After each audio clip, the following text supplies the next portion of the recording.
Karapat-dapat akong mamatay. 8 taon na ang nakalipas. Namatay ang asawa at anak ko dahil sa akin.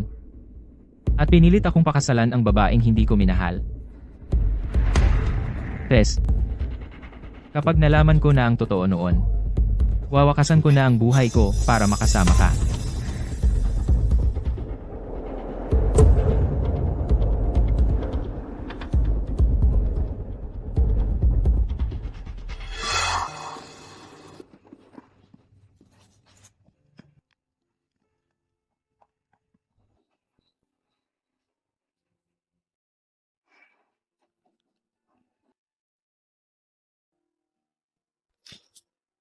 Tessa, ang gabi na. Dapat umuwi ka na. Ayos lang po, Miss Lovell. Hindi ako pagod. Miss Lovell? Expired na po ang pagkain. Pwede ko bang iuwi? Siyempre, pwede. Mas bumubuti na ang tindahan nitong mga nakaraang araw. Ang overtime pay mo ay 8 bawat oras, tama ba? Simula bukas, itataas ko ito sa lilihin no. Salamat po, Miss Lovell. Ipagpatuloy mo yan, okay? Ang galing niyang babae. Buntis na buntis siya. At nagtatrabaho pa rin sa maraming trabaho para bayaran ng utang ng asawa niya.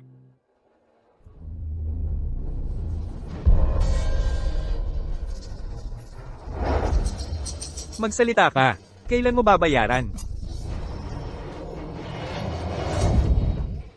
Eugene? Eugene? Well. Bumalik na ang buntis na babae. Ako ang may utang sa inyo. Sa akin na lang ibunton. Huwag ninyong gawing mahirap si Tess. Sa iyo ibunton? Paano kung patayin ka namin sa pambubugbog? Sino ang magbabayad sa akin? Tess, Pakiusap, mga ginoo. Babayaran namin ng pera. Pwede niyo ba kaming bigyan ng mas maraming oras? Hayaan niyo munang mga anak ako. Magtatrabaho ako ng marami pang trabaho kahit mamatay man ako. Babayaran ko ang bawat sentimo na may interes. Hinihiling nyo bang maghintay kami hanggang manganak? Bakit hindi na lang humingi kayo na maghintay kami hanggang mamatay kayo? Mga lalaki, kuhain nyo sila. Huwag, Eugene. anong ginagawa mo? Eugene? Eugene? Anong ginagawa mo? Eugene? Wag.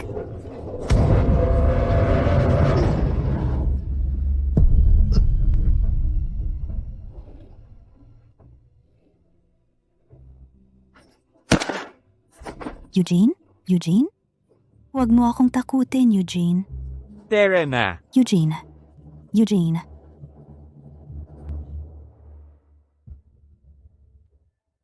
Anong ginagawa mo? Doktor, pakisagip ang asawa ko. Makakakuha ako ng pera para sa operasyon agad. Pangako ko. Pakiusap. Hoy, anong ginagawa mo? Tayo ka. Gagamutin ko siya. Pero tandaan mo, kailangan mong bayaran agad ang mga bayarin. Kung hindi ko masisiguro na magkakaroon siya ng follow-up treatment. Salamat, Doktor.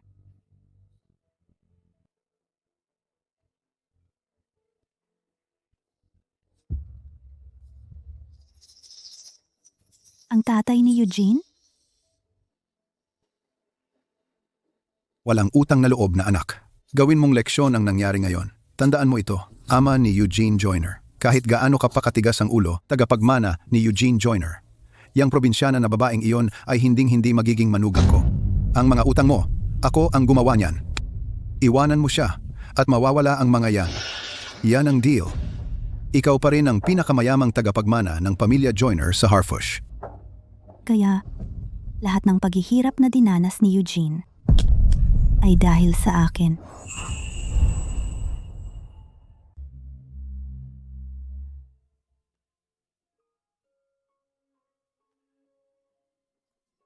Tess. Tess, poprotektahan kita at ang ating baby. Ibibigay ko sa'yo ang pinakamaganda sa lahat. Eugene, pasensya na. Hindi na ako makakasama sa tabi mo. Ngayon, magiging pabigat lang ako sa'yo. Eugene, ikaw lang ang lalaking minahal ko. Hinding-hindi ko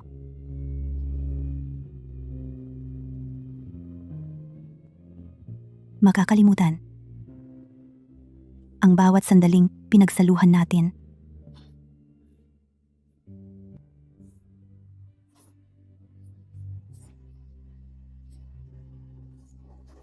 Tess, Eugene, Tess. Tess,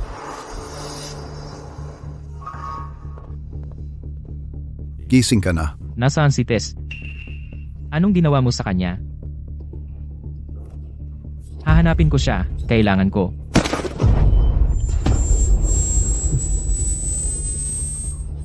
Kailangan kong hanapin si Tess. Tama na. Si Tess. Patay na. Ngayong gabi, 11:56 PM, may malubhang aksidente sa sasakyan, sa harap ng Harfash Hospital.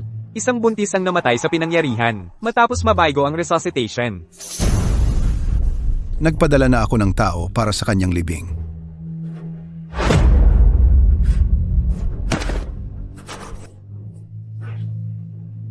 Tess, miss na miss ko kayo ng ating anak.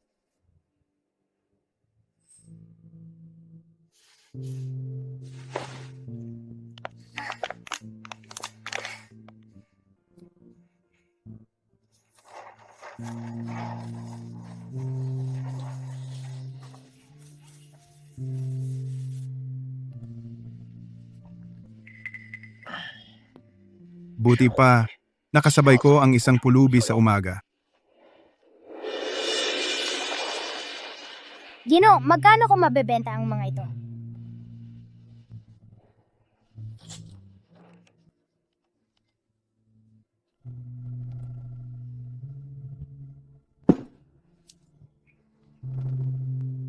Mahal, bakit mo ginagalaw ang timbangan? Wala ka sa usapan, umalis ka. Ang mga boteng ito, walang halaga. Eto, kunin mo. Salamat po, Gino. Jacob, anong ginagawa mo? Ang mga lumang boteng iyan ay nagkakahalaga lang ng 5. Bakit mo binago ang timbangan at binigyan siya ng 50? Bulag ka ba? Tingnan mo.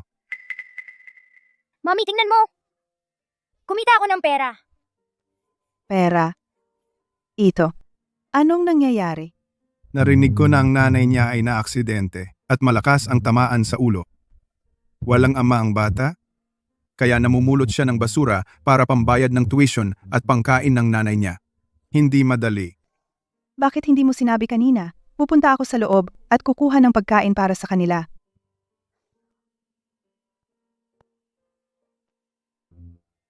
Ang galing. Tess. Si Tess gusto. Andy, Kanda. Okay. Dadaling kita para bumili ng candy ngayon.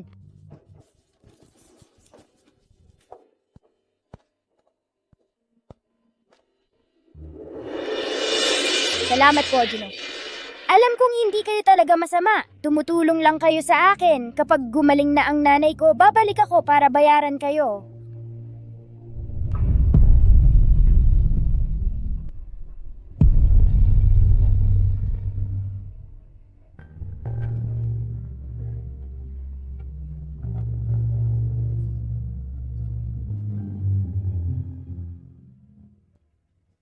Tama. Mami, may magandang balita.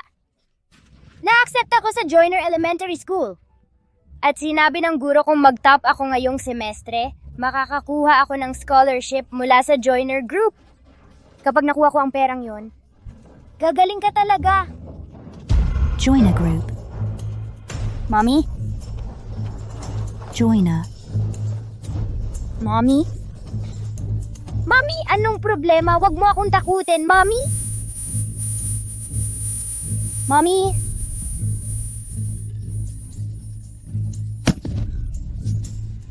Mami?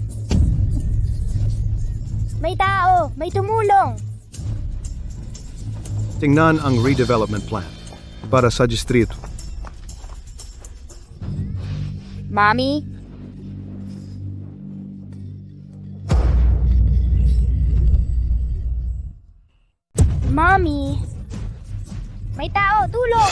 tao, pakiusap, may tumulong sa nanay ko.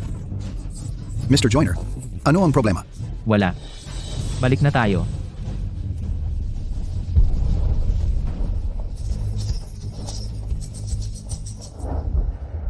Punong Norton Village. Kumusta ang nanay ko? Yvette, may sira ang puso ng nanay mo. Barado ang daloy ng kanyang dugo. At ang presyon ay umakyat sa kanyang ulo na nagdulot ng namuong dugo. Kung hindi siya magamot agad, natatakot ako. Hindi siya makakaligtas. Hindi. Hindi pwede. Pakiusap, Mr. Norton Sr., ikaw ang pinakamagaling na manggagamot sa buong nayon. Meron ka namang paraan, di ba?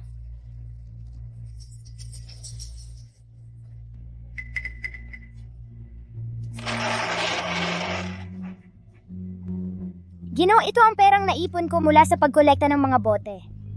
Yan ang kuha na, sir. Ang pinakamahalaga kong kayamanan. Sa iyo na lahat ito. Pakiusap, iligtas mo ang nanay ko.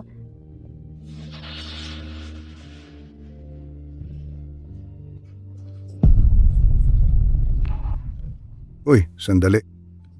Anak, tumayo ka. Tara, bilis. Pakiusap, Mr. Norton Sr. Nakikiusap ako sa iyo. Wala na akong tatay. Hindi ko kayang mawala ang nanay ko.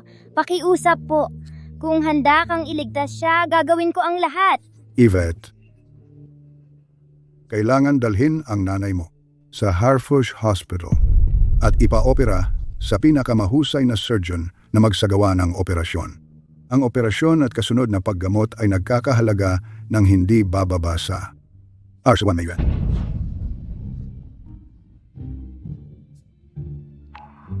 May paraan ako! Ang scholarship para sa final exams ng semestreng ito ay eksaktong $200,000. Kung ako ang unang pwesto, maililigtas ko siya.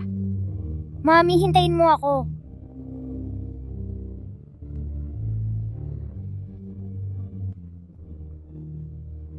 Ang bait mong bata. Klase, ang unang pwesto sa ating mock test ay napunta sa bagong estudyante natin, Yvette Sutton. Ito ang sertipiko mo. Lahat, bigyan natin si Yvette ng palakpakan.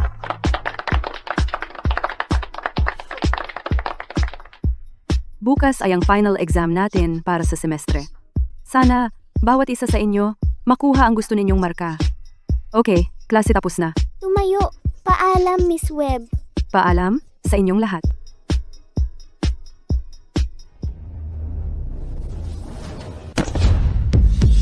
Heya!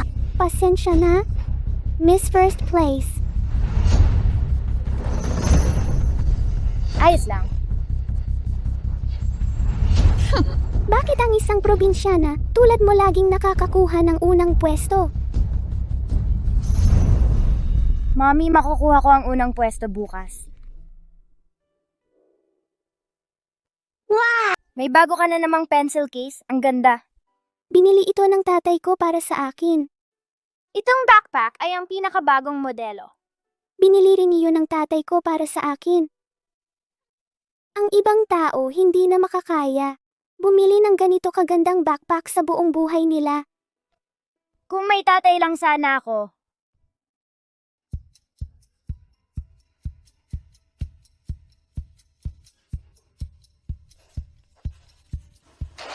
Okay, klase. Tapos na ang oras. Tapos na ang pagsusulit. Lahat, ibigay ang inyong papel sa class monitor, si Zara. Pagkatapos nun, pwede na kayong umuwi.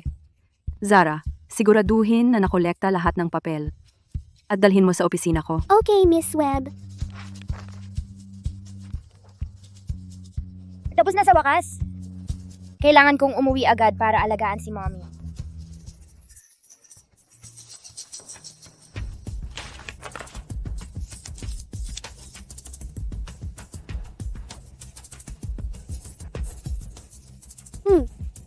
Ngayong pagkakataon, akin na ang unang pwesto.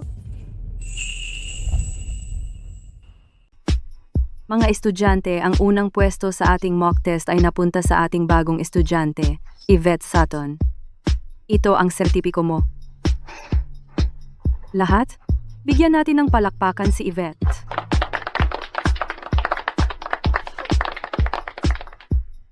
Bukas ay ang huling pagsusulit natin para sa semestre.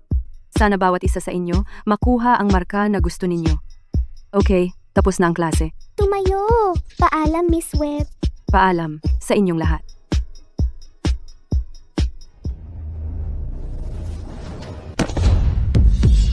Thea! Pasensya na doon. Miss First Place. Okay lang. Bakit ang isang probinsyana na gaya mo nakakakuha ng first place palagi? Mami, makukuha ko ang first place bukas. Wow! May bago ka na namang pencil case? Ang ganda. Binili iyan ng tatay ko para sa akin. Itong backpack ay ang pinakabagong modelo. Binili rin iyan ng tatay ko para sa akin. Ang ilang tao ay hindi kailanman makakaya. Ang isang backpack na ganito kaganda sa buong buhay nila. Kung may tatay lang din ako.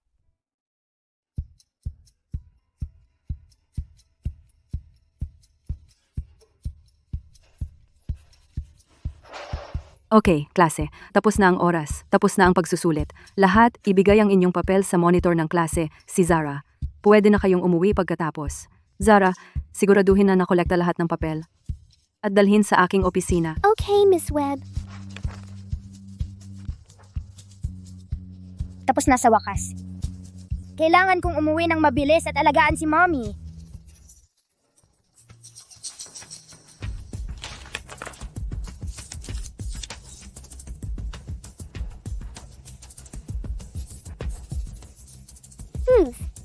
Sa pagkakataong ito, akin ang first place.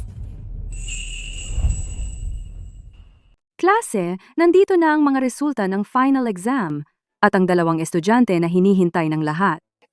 Ano pa bang hinihintay? Si Yvette na talaga ang una. Siya rin ang una sa mock test. Oo, si Zara ay naiipit sa pangalawang pwesto. Sunod, pumunta sina Zara Joyner at Yvette Sutton. Sa harap po.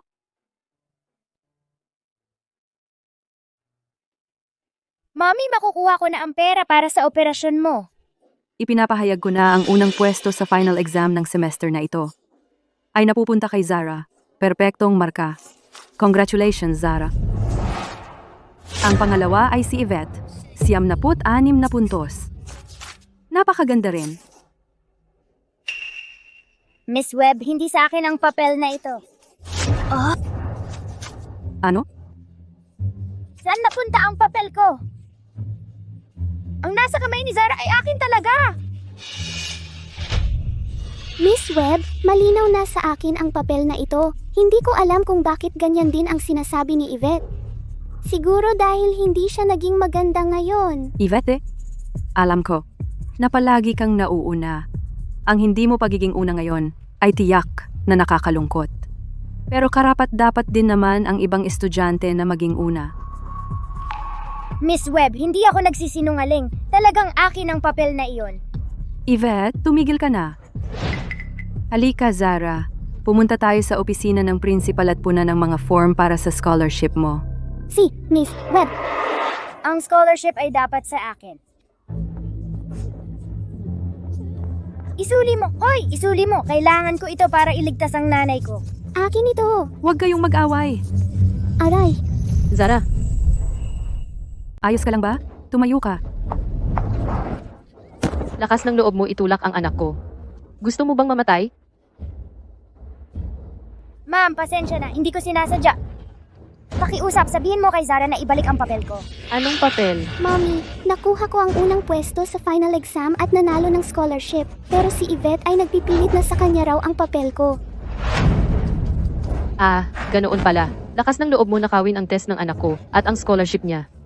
Alam mo ba kung sino siya? Madam Quaid, pakiusap. Kumalma ka. Bitawan mo muna siya.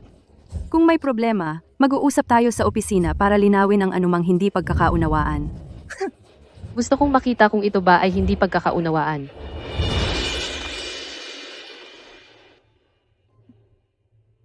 Matapos ihambing ang mga papel, ang perpektong score na pagsusulit na ito. Tugma sa sulat kamay ni Yvette mula sa mga nakaraang pagsusulit. Yvette, nagkamali ako sa iyo. Ikaw talaga ang nakakuha ng unang pwesto. Ano? Salamat, Miss Webb! Ngayon, sa wakas ay maaari ko nang gamutin si Mommy.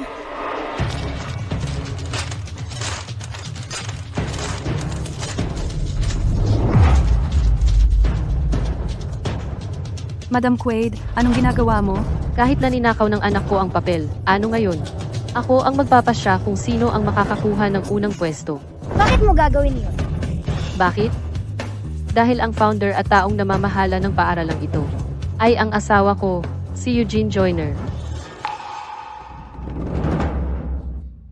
Hayaan mong sabihin ko sa iyo ang isang bagay. Sa iyong katayuan, hindi ka karapat-dapat na gumawa ng anuman para kay Zara.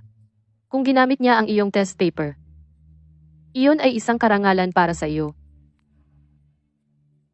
Ma'am, pakiusap. Ibalik mo ang papel ko. Kung hindi ko makuha ang scholarship, mamamatay ang nanay ko. Nakikiusap ako sa iyo. Bitawan mo ako. Yvette, ayos ka lang ba? Tara na. Ano ang gagawin ko? Hindi ko kayang mawala ang nanay ko.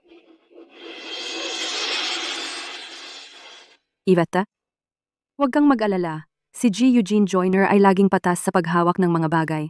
Naniniwala ako na hanggat sinasabi mo sa kanya ang totoo, kahit na si Zara ay kanyang anak, hindi siya kailanman magpapabor. Ang unang pwesto at ang scholarship ay ibabalik sa iyo. Talaga? Hmm. Hahanapin ko siya ngayon din.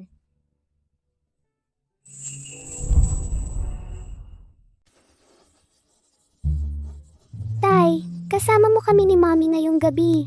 Sobrang saya ko. Zara, ikaw ang nanguna ngayon, kaya ipinagdiriwang ko ito kasama ka. Yay!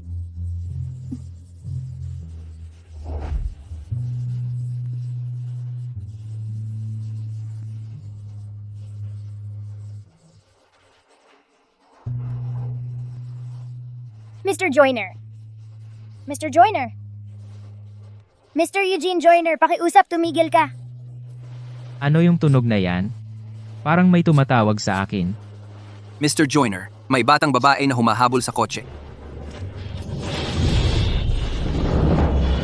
Gino! Yung bastos na bata na naman. Para. Oy Gina, tingnan mo ang suot niya. Malamang isa siyang batang manloloko. Hindi tayo dapat mag-aksaya ng oras sa mga taong hindi mahalaga. Para.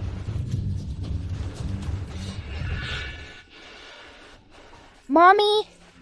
Sobrang pasensya na.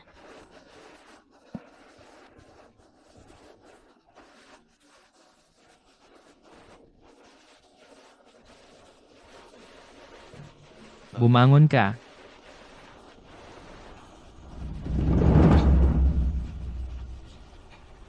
Tessa, Ikaw po ba si Mr. Eugene Joyner? bata. May kailangan ka ba sa akin? Ginoo, gusto ko pong hilingin na iligtas ang nanay ko. Iligtas ang nanay mo? Bakit ako? Nasaan ang tatay mo? Wala akong tatay. Estudyante ako sa grade 1 class 2 sa Joyner Elementary School. Dapat ako ang nasa unang pwesto sa final exam ngayong semestre. Pero pinalitan ni Zara ang papel ko ng kanya. Ninakaw ba ni Zara ang papel mo? Nasaan ang ebidensya mo? Ebidensya? Ang nanay ni Zara. Pinunit na ang papel. Wala akong anumang ebidensya. Walang ebidensya? Eh bakit pumunta ka sa akin? Well, gusto ko ng pera. Humepeho. Kaya pera pala ito. Pakiusap, Gino. Mr. Joyner, talagang nakuha ko ang unang pwesto sa final exam.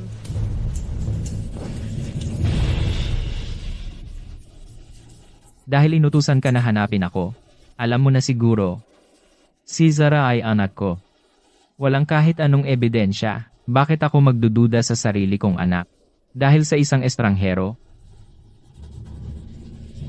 Ginoo, hindi mo kailangang maniwala sa akin. Pero maaari mo ba akong tulungan? Wala na talaga akong ibang paraan. Mamamatay na ang nanay ko. Paano kita matutulungan? Gusto kong ipagpalit itong kwintas sa halagang 11,000.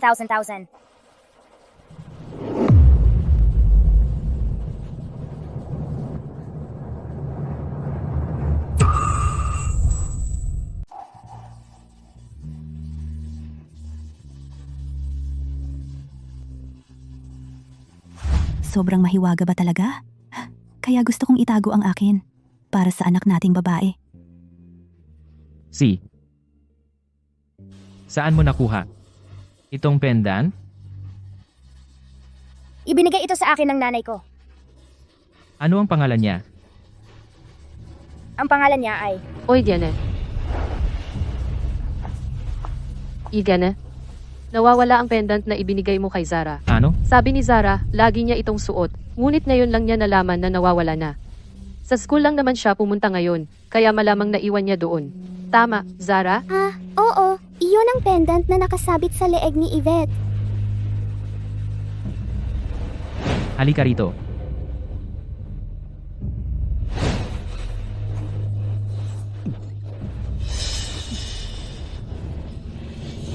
Sino ang nag-utos sa iyo na nakawin ang mga gamit ng anak ko? Hindi totoo yan. Ginoo, hindi ko ito ninakaw. Sabi ng nanay ko ang pendant ay iniwan sa akin ng tatay ko. Tatay mo?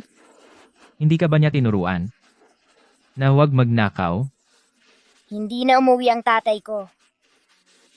Pero alam ko mahal na mahal ni daddy ako at si mommy. Kaya nag-iwan siya ng napakahalagang bagay para sa akin. Mahal kayo. Mahal kayo pero hindi man lang umuwi kahit minsan.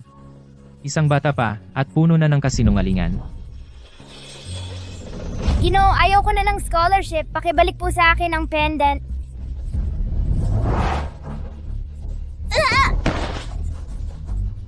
Ang scholarship.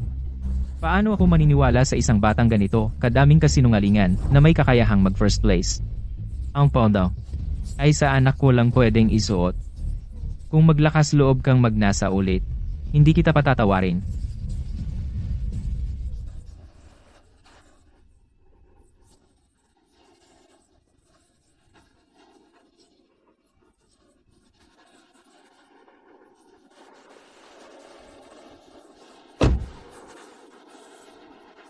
Ginoo, ang pendant ang pinakamahal kong kayamanan. Pakiusap, huwag mo itong kunin. Talagang akin itong pendant.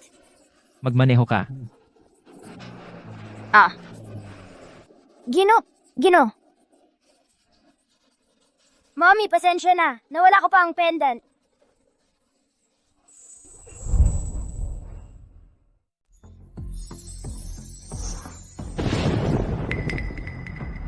Bakit naman ang batang pasaway na si Yvette? May kwintas ng pamilyang Joyner?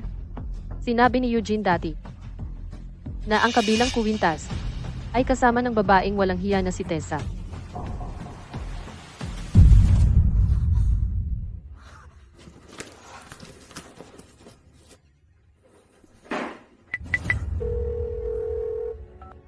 Bigyan mo ako ng kumpletong detalye tungkol kay Yvette Sutton at sa kanyang ina.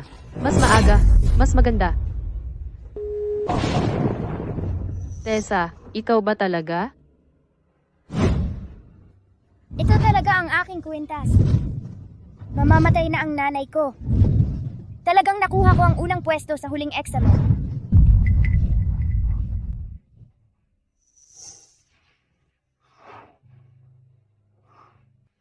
Bakit laging nananaginip ako?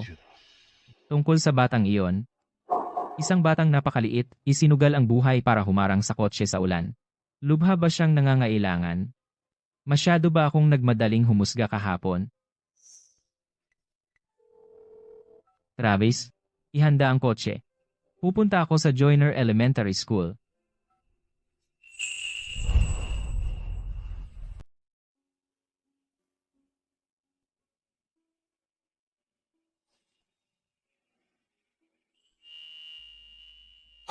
Yvette? Gising ka na sa wakas. Noong natagpuan ka namin sa kalye, halos hindi ka na humihinga. Buti na lang ordinaryong lagnat lang. Ginong Norton Sr., nasaan po ang aking ina?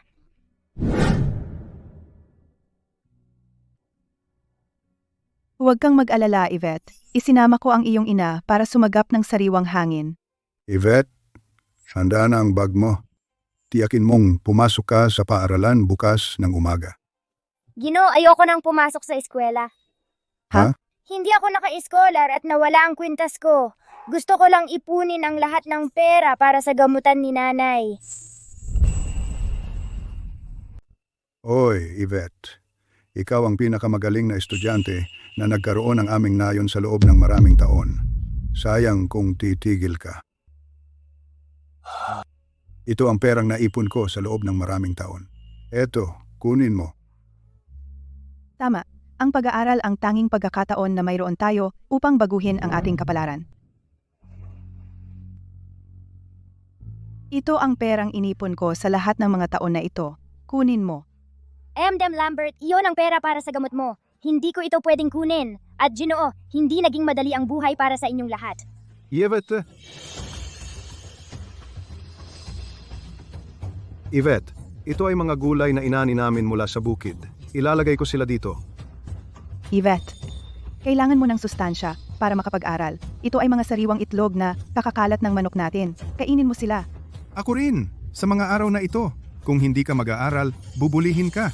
Kailangan mong manatili sa paaralan. Ako rin. Ako din.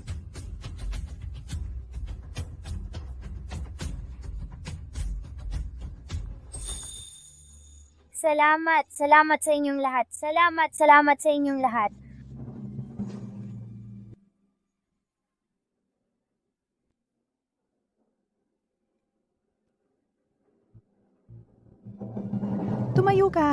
Tumayo ka lang. Papasok ako sa isang nangungunang universidad balang araw at babalik ako para suklian kayong lahat. Yvette, ang sakit ng iyong ina, hindi na maaring ipagpaliban. Ngunit ang perang ito ay malayo pa sa sapat para sa operasyon. Kaya iniisip kong sumama sa iyo para magmakaawa sa mga doktor. Kung kinakailangan, magmamakaawa tayo sa pintuan. Basta pumayag sila na gawin muna ang operasyon, aayusin natin ang natitirang gastos pagkatapos ng magkasama. Tama ba? Oo, aayusin natin ito ng magkasama.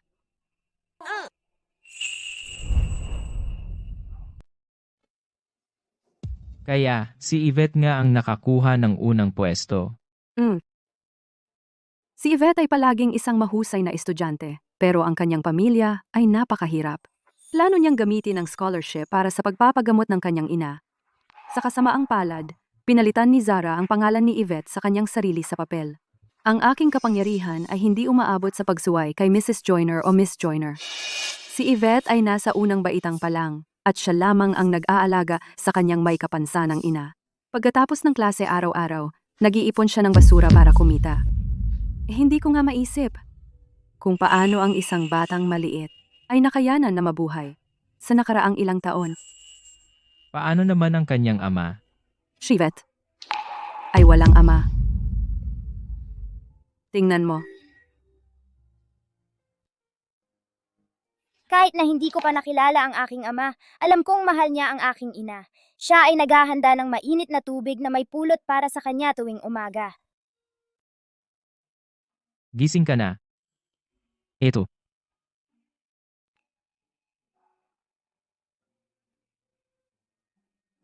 Ang tubig na may pulot na ginagawa mo ay ang pinakamasarap sa mundo. Sabi ng aking ina na bawat taon sa kanyang kaarawan, ang aking ama ay gumagawa ng cake para sa kanya. Bakit ka misteryoso? Makikita mo sa saglit. Nandyan na ba tayo? Tess, ito ang cake na ginawa ko para sa'yo.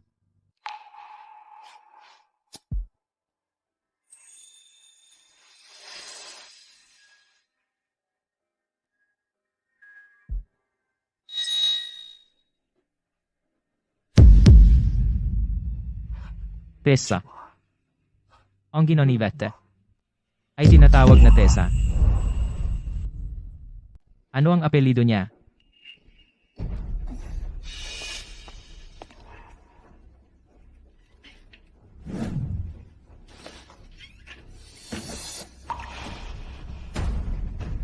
Ginoong Joyner, narito lahat ng impormasyon ng estudyante at magulang.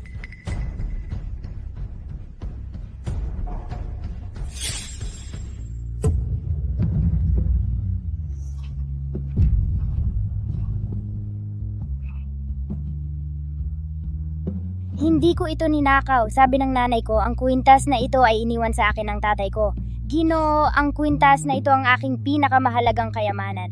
Pakiusap, huwag mo itong kunin. Talagang akin ang kwintas na ito. Hindi namatay si Tess. Hindi namatay ang anak nating babae. Buhay ang anak ko. Buhay si Tess. Saan nakatira si Yvette? Sabihin mo sa akin. Norton Village, silangan ng Harfush. Tess. Tess, hintayin mo ako. Tess. Yvette, huwag kang mag-alala. Ngayong pagkakataon, tutulungan namin si Tessa na magpa-opera.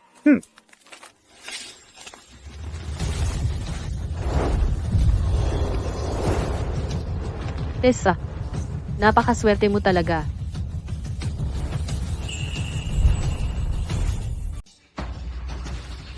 Oh, Tessa, kahit nabuhay ka, ano ngayon? Wala na ang isip mo. Ano pang laban mo sa akin? Hoy, ikaw ay. Siya ang masamang babae na pumunit ng papel ko. Mr. Norton Sr., tara na! Mas mahalaga ang pagpapagamot ng nanay ko. Sige, tara na.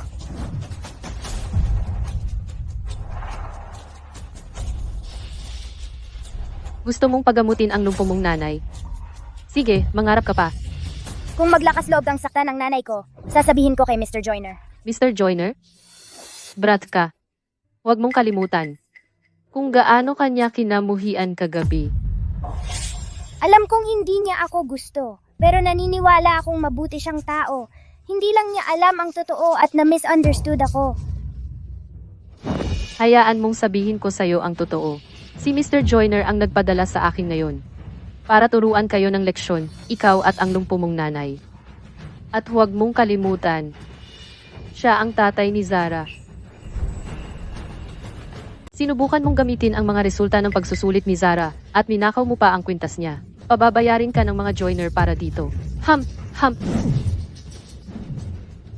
Ako ang puno ng baryo. Kung may sasabihin ka, sabihin mo sa akin. Pwede ba mga pinang bata? Sino ka ba sa akala mo? Kunin sila. Kayong masasama, ano bang gusto ninyong gawin? Ano bang ginagawa namin? Tinitiyak namin na ikaw at ang walang kwenta mong ina ay mawawala sa mundong ito ng tuluyan.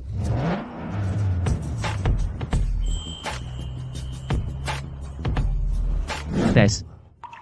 Ano ang nangyari sa lahat ng mga taon na ito? Bakit hindi mo ako hinanap? Bakit mo hinayaan ang ating anak na magdusa ng ganito? Malapit na ba tayo? Nasa unahan lang po. Kunin sila. Lahat, lumaban! Hindi natin sila pwedeng hayaang dalhin sina Yvette at Tessa. Oo, lumaban. Yung ina at anak na babae. Naglakas loob na mang-insulto sa Joyner Group. Sa tingin mo makikialam ka dyan? Ang Joyner Group makakapagdesisyon sa proyektong demolisyon ng inyong nayon. Sigurado ka ba na gusto mong kalabanin kami para sa batang iyan? Pero, kung matutuloy ang plano ng demolisyon, hindi na natin kailangang manirahan sa mga lumang bahay na ito. Magkakaroon din ng bahay kasal ang anak ko. Mr. Norton Sr., ayokong isa-involve ang lahat. Kahit na Joyner Group pa iyan, hindi nila pwedeng apihin ang dalawa. Kailangan mo muna akong patayin para saktan si Yvette. Tama? Sa tingin mo ibebenta namin ang isang bata para sa pera? Hindi ko ipapademolis ang bahay ko. Ako rin. Hindi ko rin ipapademolis ang akin. Ako rin. Tama. Hindi namin gagawin. Mga baliw kayo. Gapusin lahat ng mga walang kwentang ito. Mommy! Tessa, ngayon ang araw ng iyong kamatayan. Bata, kinagat mo ako?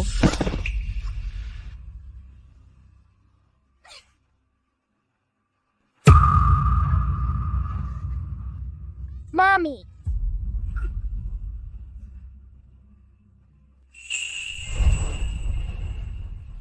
Mama! Mama!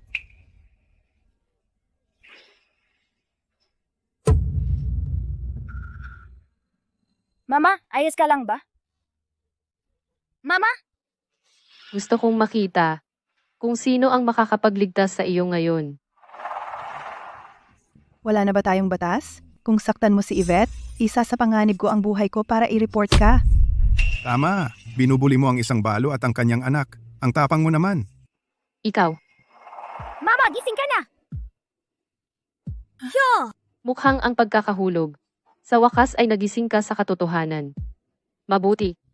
Ngayon, makikita mo sa sarili mong mga mata kung paano ko pahihirapan ang pabigat mong anak.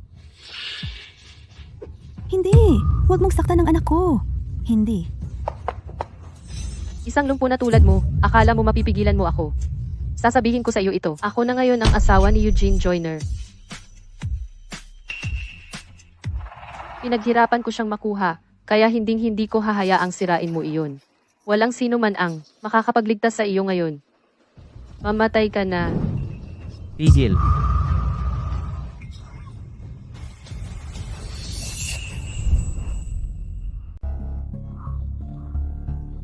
Eugene, bakit ka nandito? Eugene? Tess? Mahal kong Tess. Tess? Pakakasalan mo ba ako?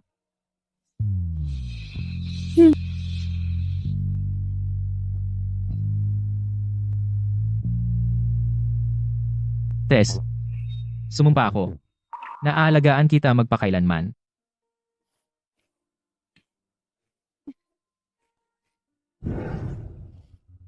Eugene, Hem. magiging ama ka na.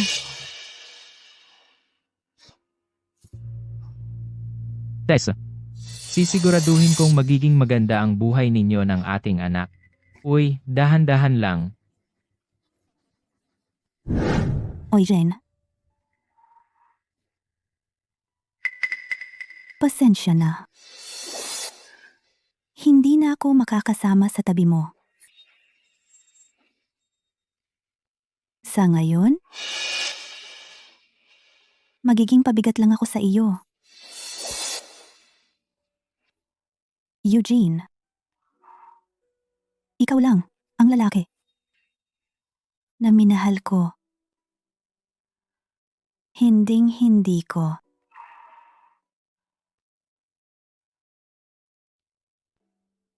Hindi ko makakalimutan ang bawat sandali na pinagsaluhan natin. Tess, pasensya na. 8 taon na ang nakalipas nang malaman kong namatay ka. Sa aksidente sa sasakyan, hindi na kita huling nakita. Sinabi ng tatay ko na ikaw at ang sanggol ay nasunog na. Eugene, natatakot ako. Gusto niyang saktan si Yvette. Natatakot ako. Siya ba ang anak natin? Si Yvette ang anak ko.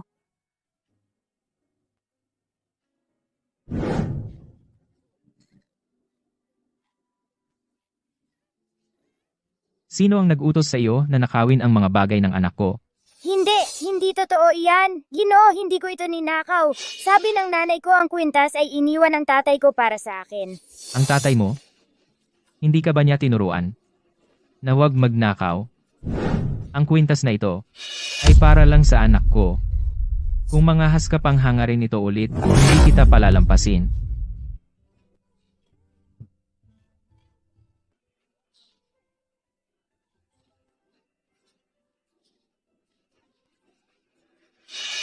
Ginoo, ang kwintas ang pinakamahal kong kayamanan. Pakiusap huwag mo itong kunin. Ito talaga ang kwintas ko. Magmaneho ka.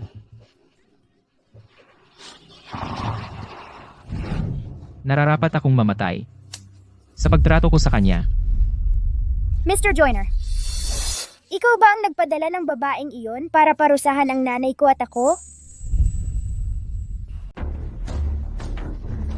Eugene, hayaan mo akong magpaliwanag. Hindi ganyan. Irene, malamang gusto mong mamatay. Eugene, mali ako. Hindi ko na uulitin. Eugene, ikaw, Isipin mo si Zara.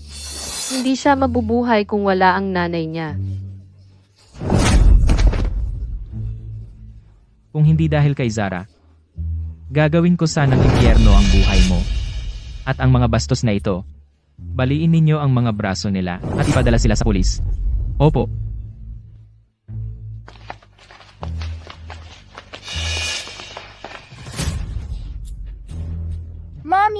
Mommy, anong problema? Huwag mo akong takutin. Tess, wag mo akong takutin. Kung may mangyari kay Tess, papatayin kita at ang buong pamilya mo.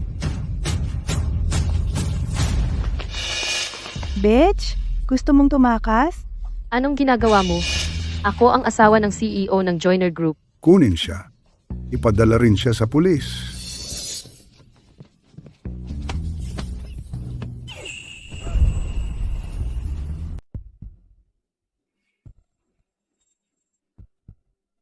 Mr. Joyner, ang blood clot sa utak ni Miss Sutton ay humarang na sa isang malaking arterya. Malala ang kanyang kondisyon.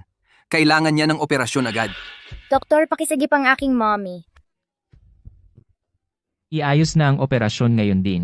Gamitin ang pinakamahusay na kagamitang medikal, kahit ano ang halaga. Siguraduhing ligtas si Tess. At kunin si Dr. Clark para operahan siya. Siya ang nangungunang espesyalista sa neurosurgery. Mr. Joyner. Salamat po, Gino. Nag-abala ako sa inyo. Kapag lumaki ako, siguradong babayaran ko kayo. Yvette, sa tabi ko, walang mang-aapi sa iyo o sa nanay mo. Kasalanan ko ito. Iniwan ko siyang may trauma dati. Sobrang takot siya sa akin. Dapat bigyan ko siya ng mas maraming oras para tanggapin ang relasyon natin.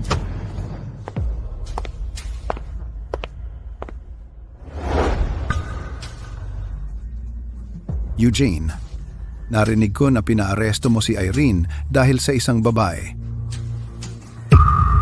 Tessa Sutton. Buhay pa pala ang babaeng iyon? Ginoo, pakiusap, huwag niyang sabihin yon tungkol sa nanay ko. Sino ka? Kamukhang kamukha niya si Eugene noong bata pa siya. Ikaw ba ang anak ni Tessa?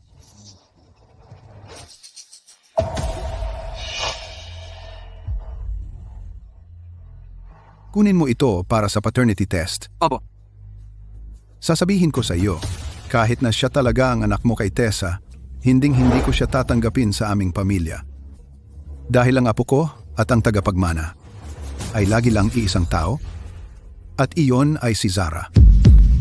Ngunit ang aking tagapagmana ay si Yvette lamang palagi. Ikaw?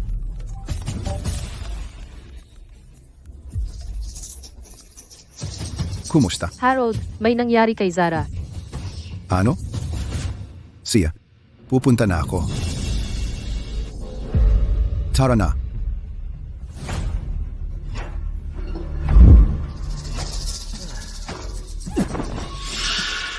Tone, paano ka naglakas loob na pumunta? Ako ang ama ni Zara. Narinig ko na sa ospital siya. Hindi ba ako pwedeng pumunta at makita siya? Tingnan mo ang sarili mo. Labis kang natatakot at nanginginig. Kung natapos mo na sana sina Tessa at anak niya noon. Magkakagulo ba ako ngayon? Buhay pa pala si Tessa? Uminahon ka. Bilisan mo? Magtago. Harold, andito ka. Nasaan si Zara? Dalhin mo ako sa kanya. Gito, tara. Nasaan si Zara? Nasa loob. Zara?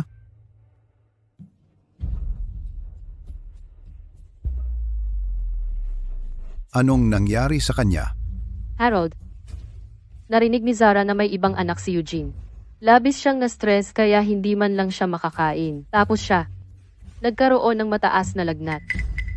Lolo, hindi ako sapat. Kaya ayaw na sa akin ng tatay ko. Kalokohan.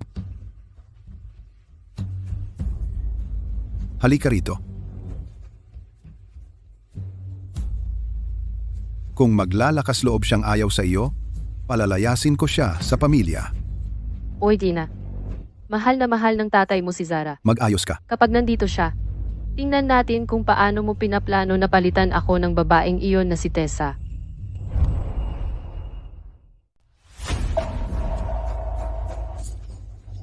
Ayan. Anong problema? Lolo, masama ang pakiramdam ko. Bilis. Tawagan si Dr. Clark. Sabihin mo sa kanya na suriin si Zara. Ginoo, tinawag ni Mr. Joyner si Dr. Clark. Naghahanda siya para sa operasyon ng isa pang pasyente. Kaya magpalit ng doktor. Sinabi ni Mr. Joyner na ang pasyente sa silid na iyon ay napakahalaga. Ang operasyon ay dapat gawin ni Dr. Clark. Anong uri ng pasyente? Ang mas mahalaga kaysa kay Zara? Siya. Pilitin si Dr. Clark na pumunta dito kung kinakailangan. Opo. Tay,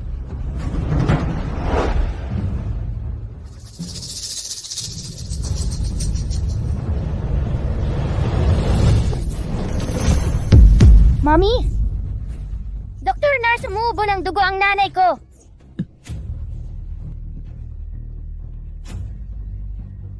Miss, bakit siya umuubo ng dugo? Pakiusap, iligtas siya. Kunin si Dr. Clark. Maghanda para sa operasyon kaagad. Si Dr. Clark ay kinuha ni Mr. Joyner Sr. upang gamutin ang kanyang apo. Hindi siya makakarating dito. Ang pasyente ay nagsusuka ng dugo muli. Dalhin siya sa operating room ngayon din. Hindi na makapaghintay si Mommy. Kailangan kong magmakaawa kay Dr. Clark na operahan siya.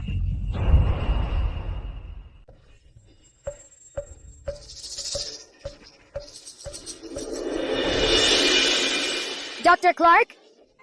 Dr. Clark? Dr. Clark, maraming dugo ang inubo ng nanay ko. Pakiusap, iligtas mo muna siya. Mr. Joyner Sr., ito. Dapat akong mag-opera. Ang kondisyon ng pasyente ay kritikal. Hindi tayo pwedeng mag-antala. Hindi ka aalis kahit saan. Ginoo, sinabi ni Mr. Joyner kay Dr. Clark na operahan ng nanay ko. Hindi ka pwedeng magbago ng isip. Magbago ng isip? Nangako siya sa iyo, hindi sa akin. Ginoo, nakikiusap ako sa iyo. Ang nanay ko ay mamamatay na. Pakibalik sa akin si Dr. Clark. Umalis ka dyan. Umalis. tatay, tutulungan kita. Bitawan mo ako! Bitawan! Kailangan kong iligtas ang nanay ko! Buwisit ka. Si Tessa ay dapat mamatay ngayon. Anong ginagawa mo?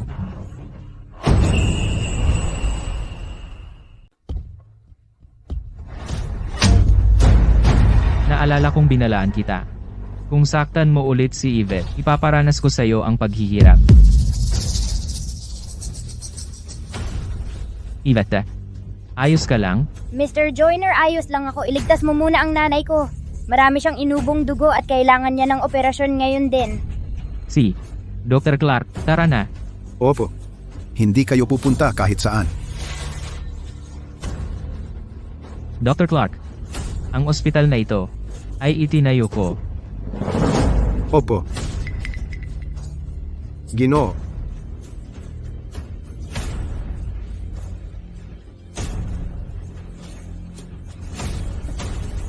Kahindik-hindik. Talagang kahindik-hindik.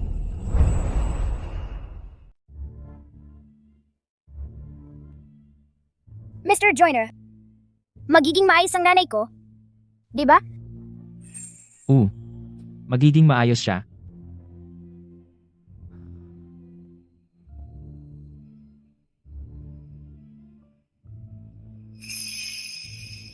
Yvette, mali ako sa iyo dati. At gusto kong humingi ng tawad. Ibabalik ko ito sa iyo.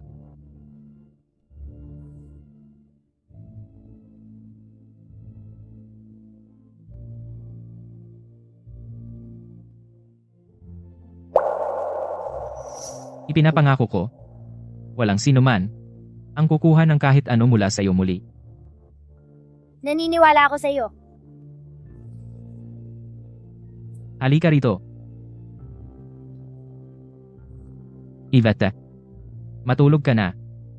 Paggising mo, magiging maayos ang nanay mo.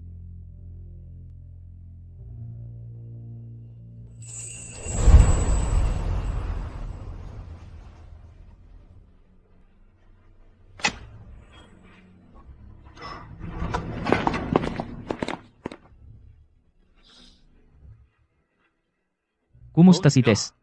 Binabati kita, po. Ang operasyon ay lubos na matagumpay. Ang galing naman, ligtas na si Mommy ngayon.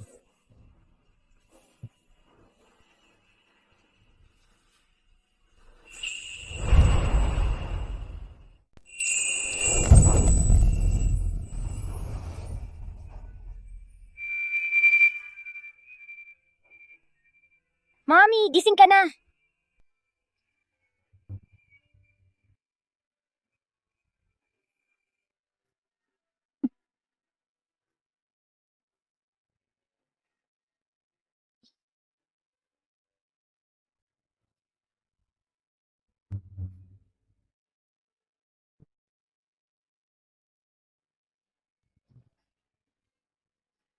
Tess,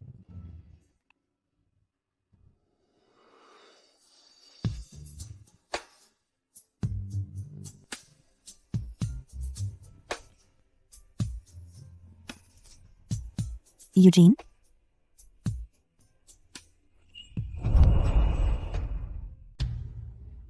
Eugene?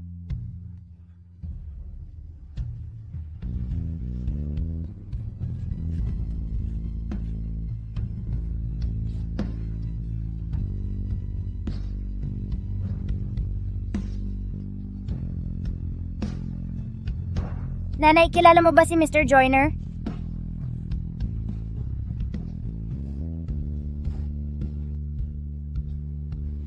Yvette.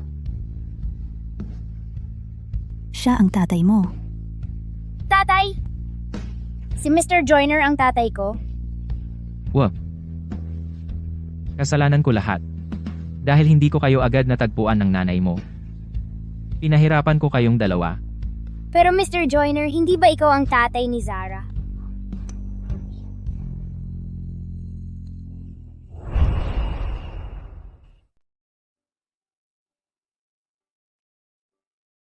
Pasensya na, Tess. Pagkatapos ng aksidente mo sa sasakyan, dinroga ako ni Rene. At nauwi kaming nagkaroon ng anak. Pero wag kang mag-alala. Ako na ang bahala sa lahat. Alam mo namang, ang tanging babaeng minahal ko ay ikaw. Okay lang. Alam kong nasa mahirap kang sitwasyon.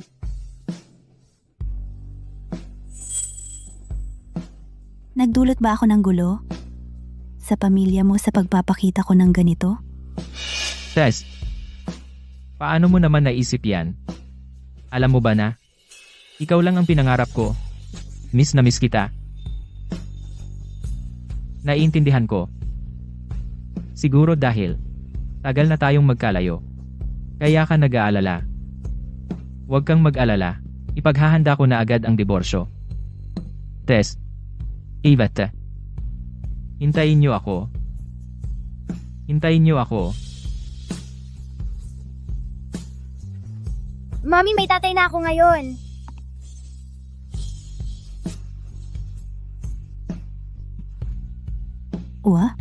Meron ka na. At mahal niya talaga tayo. Ang saya ko! Gusto kong pumunta sa amusement park kasama kayong dalawa.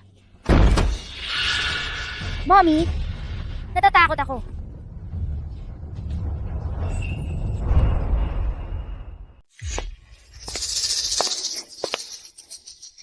Tessa, dapat alam mo kung sino ako, tama? Siyempre, alam ko. Ikaw ang ama ni Eugene. At lolo ni Yvette.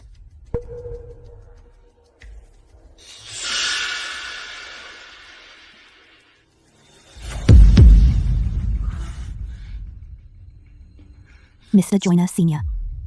Ano ang ibig mong sabihin dito? Yvette ay isang joiner. Pero magulo ang background niya. Halos hindi siya isang tao na maari nating kilalanin. Paano mo nasabi iyan? Si Yvette ay ipinanganak mula sa tunay kong pag-ibig kay Eugene. Ano? Hindi lehitimo ang kanyang katayuan.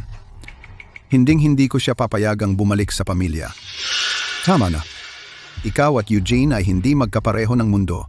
Hindi kayo magiging masaya ng magkasama.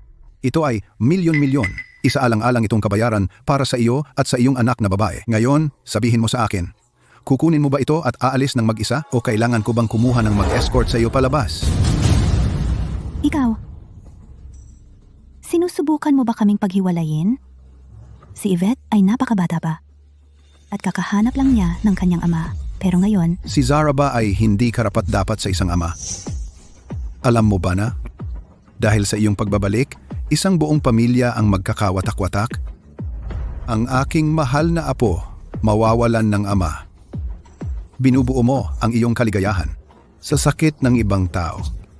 Masyadong makasarili. si? Aalis na ako kasama si Yvette ngayon.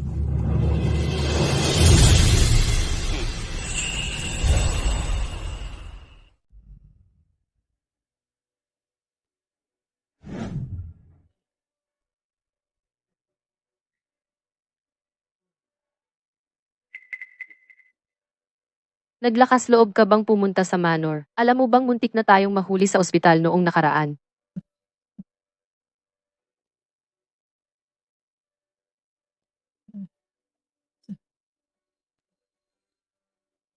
Ano ang kinakatakutan mo?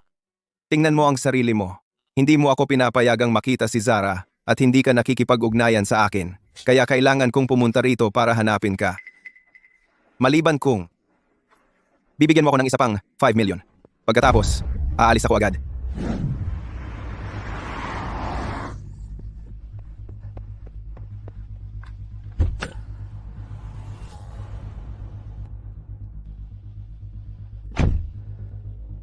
Nasaan si Irene? Kailangan kong makipag-usap sa kanya. Nasa kwarto siya, nag-empake ng mga gamit ni Miss Joyner. Papatawagin ko ba siya pababa? Hindi na kailangan. Aakyat na lang ako mismo.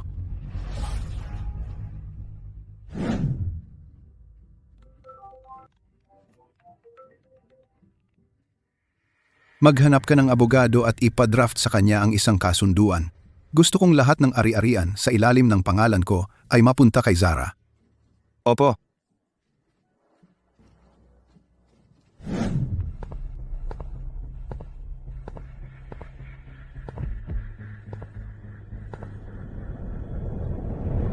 Hindi ba sapat na ang ibinigay ko sa iyo? Hindi ba sapat ang binigay ko sa iyo? Umalis ka na, o mahuhuli tayo at matatapos na. Lumayas ka. Kung hindi mo ako bibigyan ng pera, sasabihin ko sa lahat na inutusan mo akong saktan si Tessa. Gugustuhin ka pa ba ni Eugene pagkatapos nun?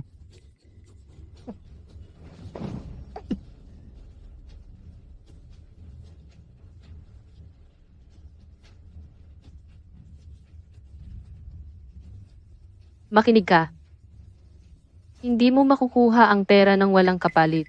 Maghanap ka ng paraan para mawala sina Tessa at Yvette. Sa mundong ito, Relax. Tatapusin na natin ito ng tuluyan. Ang mga ari-arian ng pamilyang Joyner ay para lang sa ating anak na si Zara.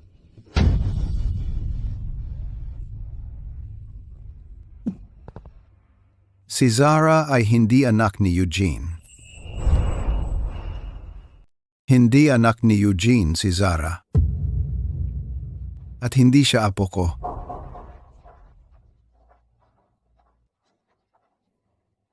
Yvette. Si Yvette ang tanging tunay na angkan ng pamilya. Ginoo, nakikiusap po ako sa inyo. Malapit nang mamatay ang nanay ko. Pakibalik sa akin si Dr. Clark. Umalis ka sa daan. Lumayas. Yvette ay Joyner. Pero magulo ang pinagmulan niya. Halos hindi natin siya maaaring kilalanin. Ginoo? Paano mo nasabi iyon? Si Yvette ay bunga ng tunay kong pagmamahal kay Eugene. E ano? Hindi lehitimo ang kanyang katayuan. Hinding-hindi ko siya hahayaang bumalik sa pamilya. sino yan?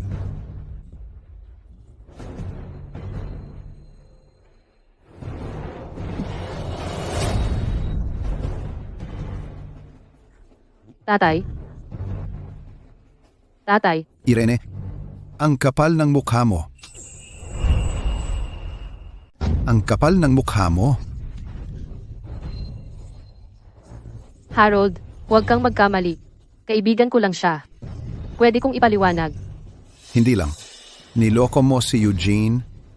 Pinag-aruga mo ang aming pamilya. Sa pagpapalaki ng anak ng iba sa loob ng maraming taon. Sasabihin ko kay Eugene ngayon din. Dapat niyang malaman ang totoo. Tay, huwag. Umalis ka sa daan ko. Huwag. Hindi dapat malaman ni Eugene. Kailanman. Halika, tulungan mo ako. Bitawan mo ako.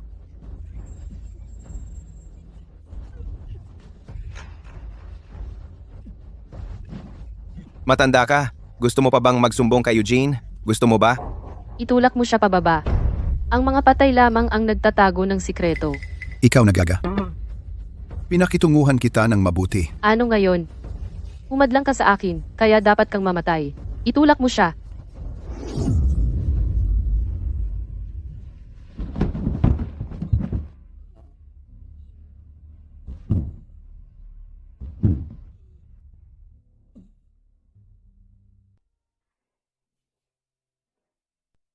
Ivette?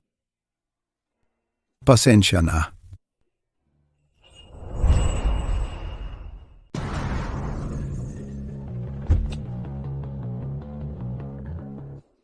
Nasaan si Irene? Kailangan ko siyang kausapin. Si Mrs. Joyner ay nasa itaas. Nag-iimpake ng mga damit ni Miss Joyner. Si Mr. Joyner Sr. ay umakyat lang.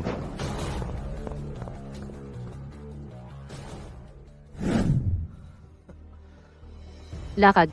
Patayin mo siya. Kung sasabihin ng matandang iyon ang totoo kay Eugene. Tapos na tayong dalawa.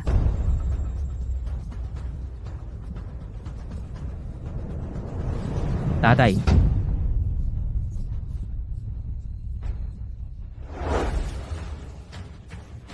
Tatay.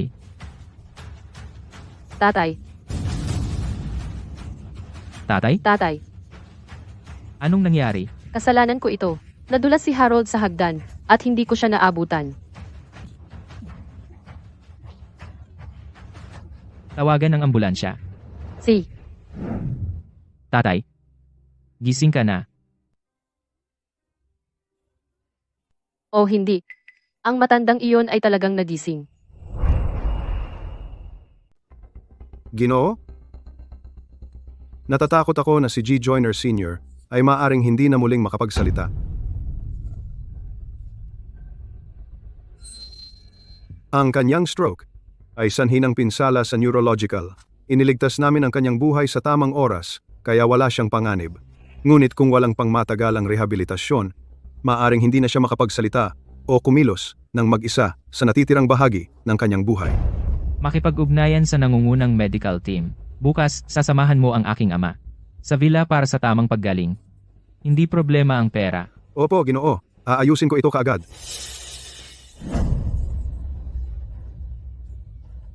Tatay. Kasalanan ko lahat. Hindi kita naabutan sa tamang oras at nahulog ka sa hagdan. Tatay. Huwag kang mag-alala. Simula ngayon, aalagaan kita ng mabuti. Pagkatapos ng lahat, ako ang iyong manugang na babae.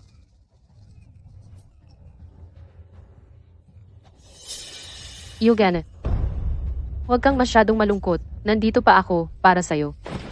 Tigilan mo na ang pagpapanggap. Pirmahan mo ang mga papeles ng diborsyo at umalis ka. Oy, Gina.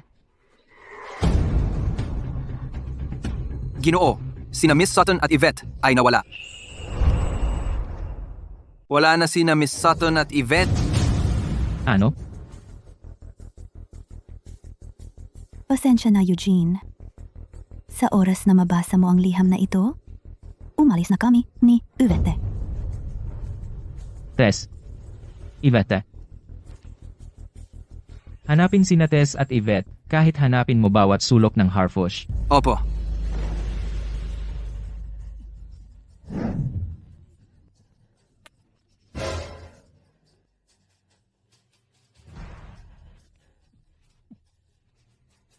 Tone, wala akong pakialam sa gagawin mo.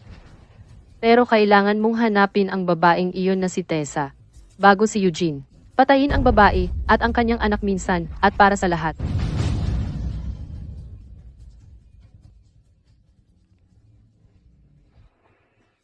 Diborsyo? Hanggat hindi na bumalik ang dalawang iyon. Si Eugene ay lagi kong magiging tatay.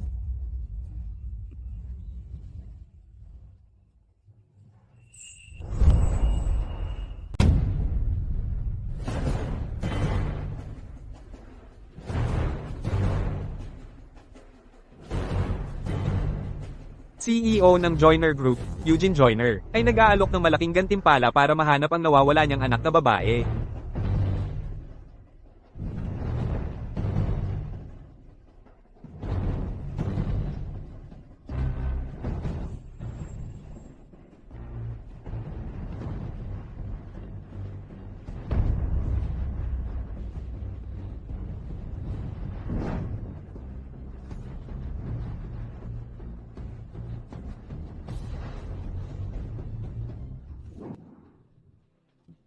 Ginoong Joyner, ang aming mga tauhan ay naghanap sa Harfush at sa lahat ng kalapit na nayon, pero wala pa ring bakas ng kanilang kinaroroonan. Ilang araw ka nang hindi natutulog, kailangan mong magpahinga. Ipagpatuloy ang paghahanap. Kahit na kailangan mong halungkatin ang buong mundo. Ibalik mo sa akin sina Tess at Yvette. Opo, Tess, Yvette. Nasaan kayo?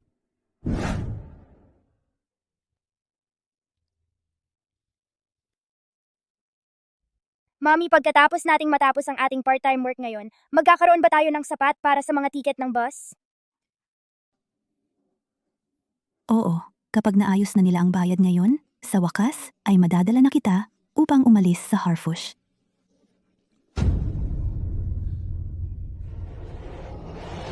Het, ito ang bayad ngayon. Teka. How? Dapat ay kumita ako ng 300 sa nakalipas na mga araw. Bakit ilang dolyar lang ito? Dinadala mo ang batang iyon sa trabaho araw-araw. Pinapabagal ka niya. Ang pagbawas sa sahod mo ay bukas palad na. Pumayag ka na dalhin ko siya. Bukod pa roon, si Yvette ay mabait at natatapos ko ng higit sa kailangan araw-araw. Paano mo babawasan ang aking sahod? Masama kang tao. Hindi mo maaring kunin ang pera namin. Illegal yan. Umalis ka, pulubi ka. Dalhin mo sa akin ang problema mo. Huwag mong hawakan ang anak ko. At kung gawin ko ano? Ano ang magagawa mo tungkol doon? Tingnan mo ang sarili mo. Marahil isang byuda mula sa nayon na naghihirap. Kung gusto mo pa ring magtrabaho, umalis ka na ngayon. Hindi biyuda ang nanay ko, may tatay ako. Kahit mayroon ka, malamang talunan siya. Akala mo anak ka ni Mr. Joyner? Nag-aalok siya ng malaking gantimpala para mahanap siya. Pero ikaw, hindi ka ganoon kaswerte, kaya tanggapin mo na. Hindi mahirap ang tatay ko. Siya si Eugene Joyner, ang CEO ng Joyner Group. Yvette, Bata pa lang, nagsisinungaling na. Kung anak ka niya, nandito ka ba nagtatrabaho sa tambakan kasama ang nanay mo? Alam mo ba kung sino ang nakatira dito? Ang ama ni Mr. Joyner. Sinasabi mo bang si Mr. Joyner Sr. ay lolo mo?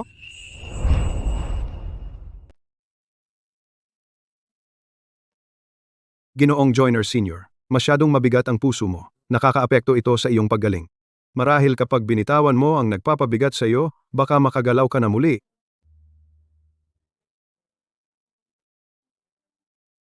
Wala nang silbi. Maliban kung pahihintulutan ako ng tadhana na makita si Yvette ng isa pang beses.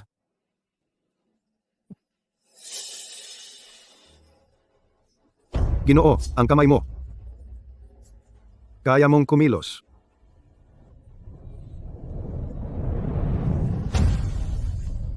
Iyon, si Miss Sutton at ang kanyang anak. wala kaming kinalaman sa kanila. Kaya bitawan mo na. Ikaw, bastos, sinusubukan mo akong lokohin? Halika dito. Sa akin mo na ilabas. Huwag mong saktan si Yvette. Mommy?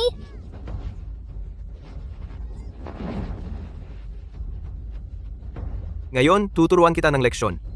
Mga kawawang bata ay isinilang para mabuli. Yvette, Tigil.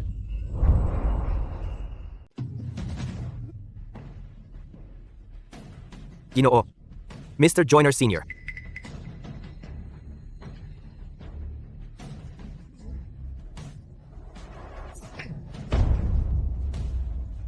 ang babaeng iyon ay apo ni Mr. Joyner Sr.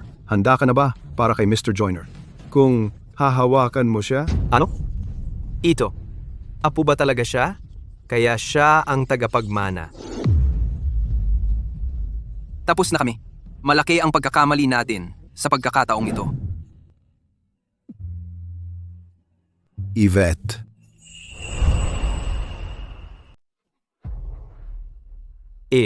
Miss Sutton, ito ang sahod mo sa mga nakaraang araw. Pasensya na.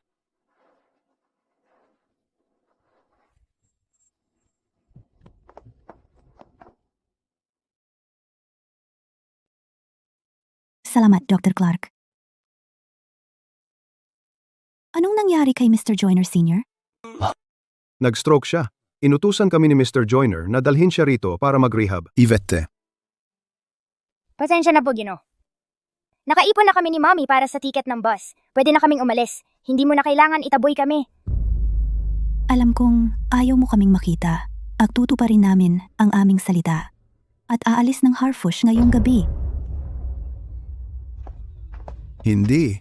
Huwag kayong umalis. Nagkamali ako. Tess. Ginoo, ikaw ang nagpalayas sa kanila. Pero ngayon, ibig bang sabihin, ayaw mo na silang umalis? Si.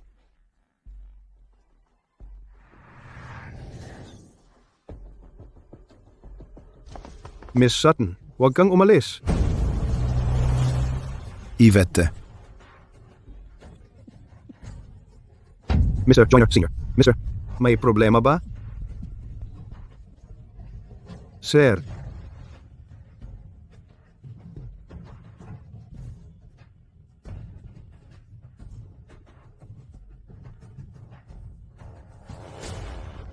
Kontakin si Mr. Joyner. Sabihin mo sa kanya na hanap na namin si Miss Sutton at Yvette. Sir, sa istasyon ng tren. See ya.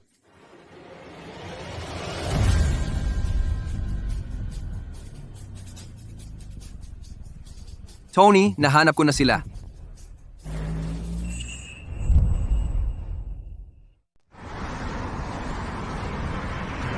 Nahanap na kita, Pilyo.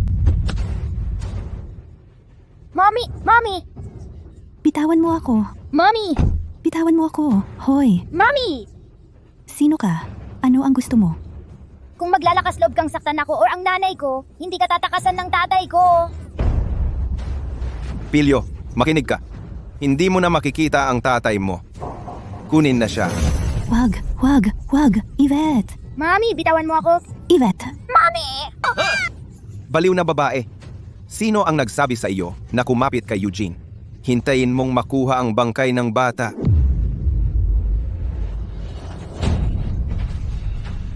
huwag kang umalis. Yvette, isoli mo ang anak ko. Huwag. Mommy! Huwag mong kunin ang anak ko. Ibalik mo sa akin si Yvette. Linte, bilisan. Tapakan mo siya. Mommy!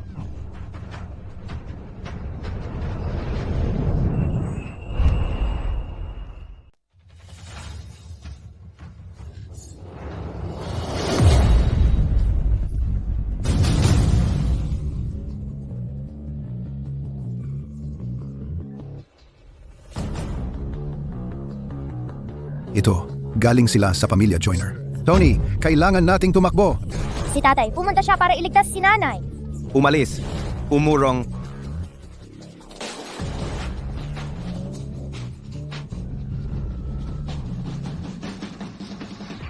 Napapaligiran tayo.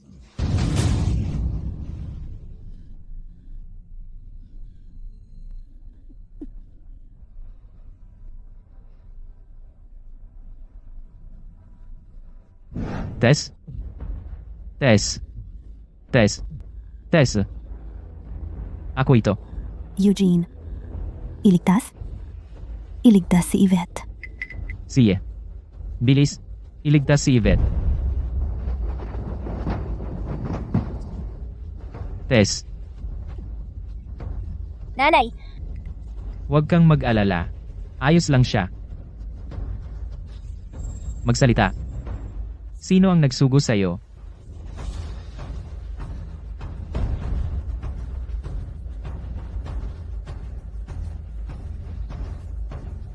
Dalhin sila. At tanungin sila. Opo. Umalis? Huwag mong saktan si Yvette. Hindi. Yvette, Yvette, Yvette.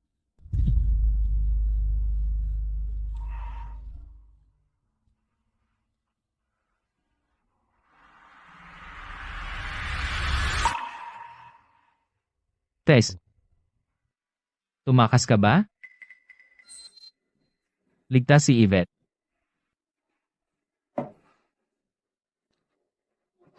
Eugene, Eugene, ibaba mo ako. Ang kasal ko kay Irene ay walang kahulugan. Mula sa simula. Ikaw at si Yvette lang ang gusto ko. Wala akong pagkakataon na alagaan kayong dalawa.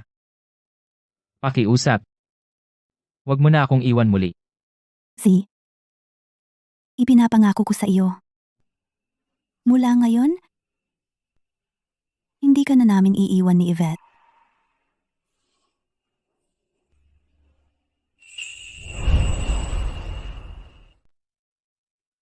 Tatay, nanay! Nanay! Kahapon iniligtas tayo ni tatay. Ang sarap magkaroon ng ama. Huwag na nating iwanan ng tatay mo. Talaga? Ang galing! Sa wakas magsasama na kayo! Nababaliw na ako. Bakit hindi sumasagot si Mr. Joyner? Tumutunog na. Gino, si Mr. Joyner Sr. ay sobrang emosyonal ngayon. Natagpuan mo na ba si Yvette? Natagpuan ko sila. Natagpuan niya sila.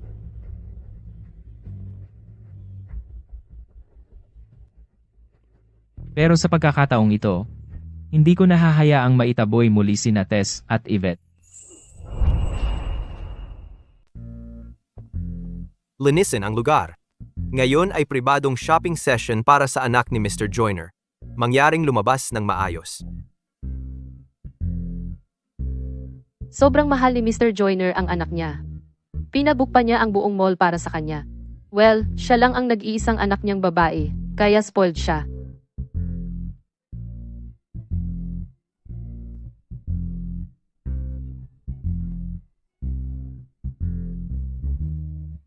Si Daddy ba ang nag-book ng buong lugar para bumawi sa akin? Gaya ng inaasahan. Dahil wala na ang batang iyon, sino pa ang pwedeng ispoil ni Eugene kundi si Zara? Well, Sarah, ikaw lang ang nag-iisang anak niyang babae. Sino pa ang aalagaan niya kung hindi ikaw? Tara na.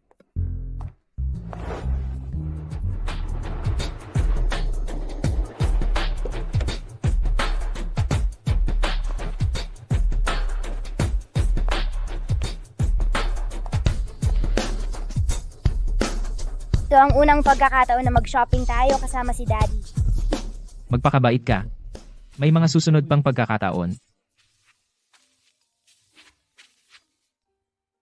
Kumusta? Mr. Joyner, umamin na ang dalawang kidnapper. Okay. Naiintindihan ko. Tess, ang mall na ito ay pag-aari ng Joyner Group. Ikaw at si Yvette ay pwedeng mamili ng malaya. May aasikasuhin ako. Okay. Tara, Yvette.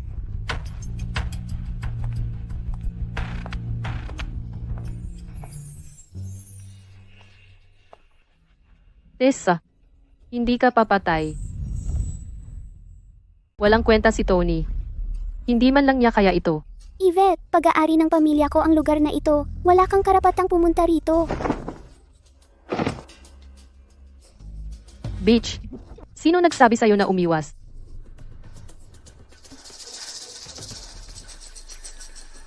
Masamang babae, huwag mong awayin ang nanay ko! Nabuli ko na. Ang tanga mong nanay ng maraming beses. At ikaw? Anong karapatan mong makipag-away kay Zara para sa kanyang ama? Wala si Eugene dito. Kailangan kong alisin ang dalawang ito ngayon din. Huwag mong hawakan si Yvette. Bitawan mo. Tessa, gumaling ka na ba? Hindi kita ginawa ng masama? Kung maglakas loob kang saktan si Yvette? Isinusumpa kong lalaban ako sa'yo hanggang kamatayan. Ninakaw mo ang asawa ko, at maglakas loob ka pang sabihing hindi mo ako ginawan ng masama. Papatayin kita ngayon, B. Chach. Magandang araw. Mangyaring umalis. Narinig mo iyon, Yvette? Sinasabi nila sa inyong dalawa na umalis. Ang buong mall na ito ay nirentahan ng tatay ko para sa akin. Paumanhin. Kinakausap ko kayong dalawa. Ano? Bulag ka ba? Ang anak ko ang tanging tagapagmana ng pamilya Joyner. Nilalakas mo kaming paalisin? Gusto mo bang mamatay? Umalis ka. Bitawan mo ako. Ikaw ang dapat umalis. Oy, Gina? Igina, ano ang ginagawa mo? Irene, tulungan mo ako. Ano ang sinasabi mo? Hindi kita kilala. Irene, huwag mong subukan na putulin ang ugnayan mo sa akin ngayon. Ginawa ko lahat ng marumi mong trabaho sa loob ng maraming taon. 8 taon na ang nakalipas. Inutusan mo akong saktan si Tessa. Nakalimutan mo ba lahat iyon? Ngayon gusto mo magpanggap na inosente ka? Managinip ka pa. Nagsisinungaling ka. Oy, Gina. Pinaparatangan niya ako. Kaya, ikaw ang dahilan ng lahat ng sakit na dinanas ni na Tessa at Yvette. Eugen, nagkamali ako dahil masyado kitang minahal. Mula ngayon, babawi ako kay Tessa. Gagawin ko ang anumang gusto niya. Pirmahan ang kasunduan sa diborsyo at maghanda na arestuhin. Tatay, pakiusap. Huwag mong hayaang arestuhin si Mommy. Natatakot ako. Hindi ako mabubuhay nang wala si Mommy. Gumawa siya ng malaking pagkakamali. Kung mali ang ginawa mo, dapat mong harapin ang mga kahihinatnan. Eugene, walang sala ang bata. Bigyan mo sila ng isa pang pagkakataon. Tessa, salamat. Hindi ko na ito uulitin. Makikipagdiborsyo ako.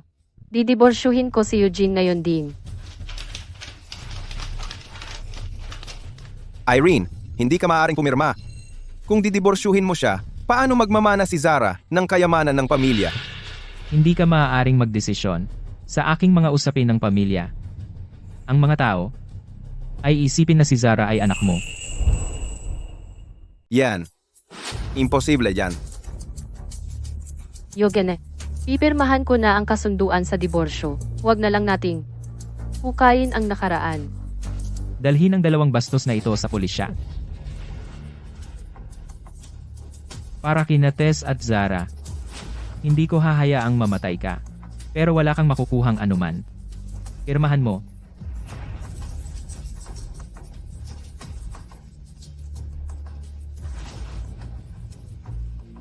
Umalis ka na.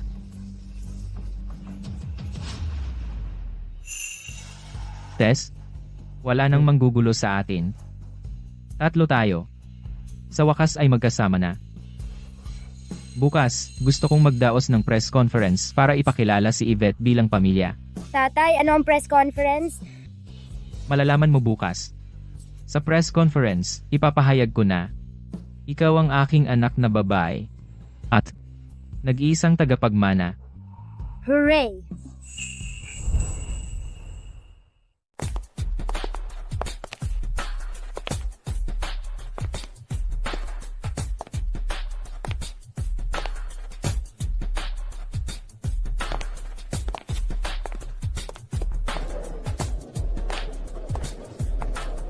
Ginoong Joyner, narinig naming natagpuan mo ang iyong nawawalang anak na babae. Ang press conference ngayon ay para salubungin siya? May anak ka rin sa dati mong asawa. Sino ang pipiliin mo bilang tagapagmana ng pamilyang Joyner? Ang press conference ay para tanggapin ang aking anak na si Yvette pabalik sa pamilya. Bukod doon, ang magiging tagapagmana ng pamilyang Joyner ay tanging. Ito ay magiging anak ko. Si Zara.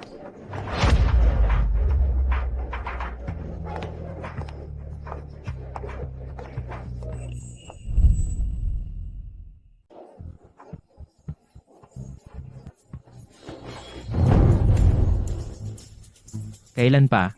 Nagpasya ka para sa mga joiner. Yukin, si Harold ay nag-utos na sa abogado na ilipat ang lahat ng ari-arian ng pamilya kay Zara. Kaya, si Yvette ay walang karapatan na maging tagapagmana.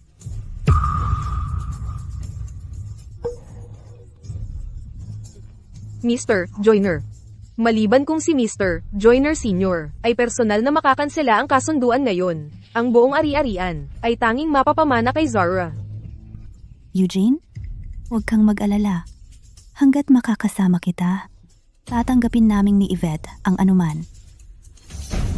Tessa, natalo ka pa rin sa akin. Zara, hindi makakapagmana. Tatay? Lolo? Tatay, bakit ka?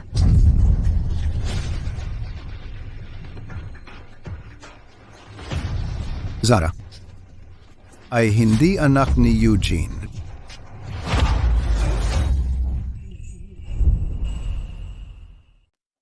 Buwisit. Paano biglang gumaling ang matandang iyon? Zara ay anak ni Irene at ng kanyang kasintahan, si Tony Landon. Kung si Zara ay hindi anak ni Mr. Joyner, mababawi ang kanyang karaapang magmana. Tatay, naapektuhan ba ng pagkakabagsak ang isip mo? Paano ka makapagsalita ng walang katuturan na walang patunay? Alam na alam mo kung paano ako nahulog sa hagdang iyon. Noong araw na iyon, naabutan ko siya at ang kanyang kasintahan na nagtataksil. Nalaman ko ang katotohanan na si Zara ay hindi anak ni Eugene. Tatawagan ko sana si Eugene. Nang siya at ang kanyang kasintahan itinulak ako pababa ng hagdan at sinubukan akong patayin. Ang kapal ng iyong mukha. Eugene, natuto na ako sa pagkakamali ko. Patawarin mo lang ako ng isa pang beses. Gugulin mo ang natitirang buhay mo na nagsisisi sa bilangguan. Dalhin na siya. Eugene, sorry na talaga. Pakawalan mo ako, Eugene. Hindi. Hoy, Eugene, pakiusap. Eugene. Tessa, mali ako. Hindi dapat kitang pinilit na ihiwalay kay Eugene at hindi dapat pinalaya si Yvette. Lolo, okay lang. Anong gagam na kaya pagkakamali ay nagpapakitang mabuti ka pa?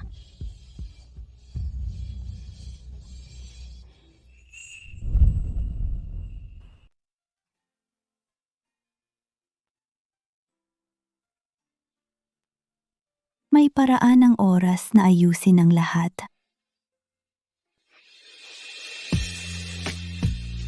Para tayo sa isa't isa, mga magkasintahang pinili ng tadhana.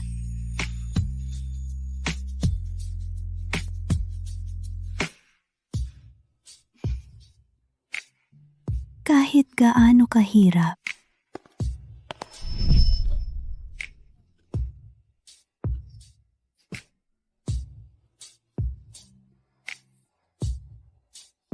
Eugene? Kahit pagkatapos ng paghihiwalay at ang layo, ang tanging lalaki na minahal ko,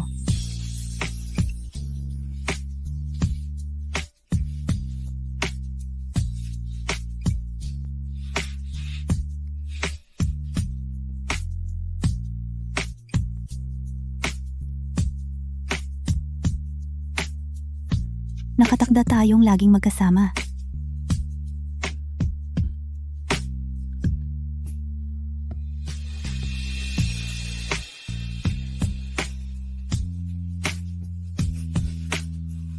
Tess. Tess. Tess.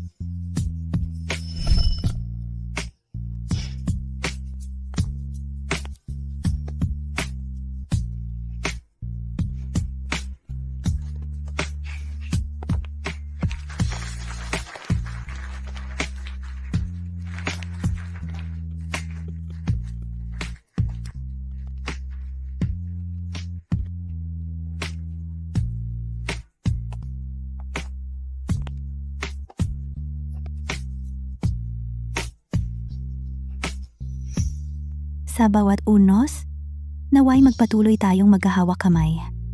sa ating pagmamahal.